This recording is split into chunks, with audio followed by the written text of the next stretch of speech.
Hello, with your CIGTV News Update, I'm Donna Bush.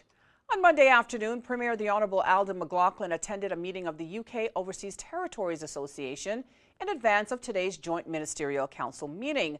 Well, the earlier meeting was called specifically to discuss the implications of Brexit for the UK Overseas Territories. Tuesday's JMC meetings are chaired by the Overseas Territories Minister, Baroness Annalay. Others in attendance, various UK ministers with responsibility for aspects of the UK's Brexit negotiations with the European Union. The ministers discussed with the Overseas Territories the implications when the United Kingdom leaves the European Union.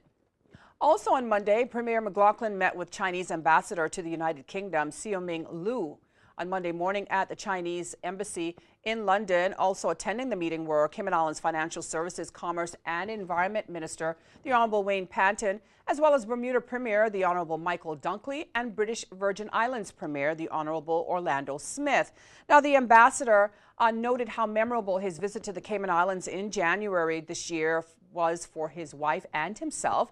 He also said that visit, as well as the meeting yesterday, was but the start of a deepening relationship between China and Cayman, as well as the other overseas territories.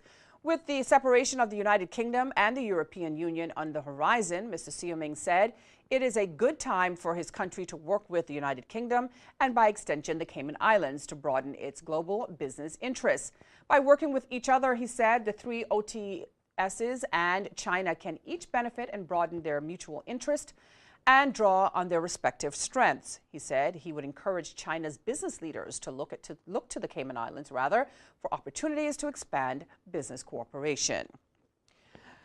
Well, during a meeting with Financial Services Minister Wayne Panton in Brussels, European Commissioner Pierre Moscovici recognized the strength of the Cayman Islands tax transparency regime, as well as our participation in the OECD's base erosion and profit shifting inclusion framework.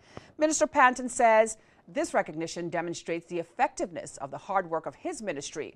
We're obviously pleased by the supportive comments made by Mr. Moscovici and indeed on the other members of his commission. Mr. Moscovici is the European Commissioner for Economic and Financial Affairs, Taxation and Customs. Now, during the meeting, Mr. Moscovici also spoke about the EU's letter to the 92 jurisdictions sent on February the 1st.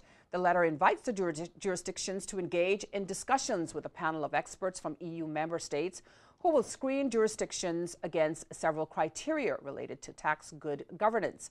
Mr. Moscovici assured Minister Panton that it would be a fair screening process. Meantime, Minister Panton said he was clear that no jurisdiction is being prejudged to be included on a list of non-cooperative jurisdictions that is intended to be created by the end of this year.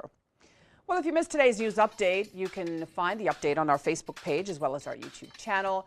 For now, I'm Donna Bush, as always, thanking you for joining us, hoping you'll do the same tomorrow. Until then, have a wonderful night and be safe. Bye-bye for now.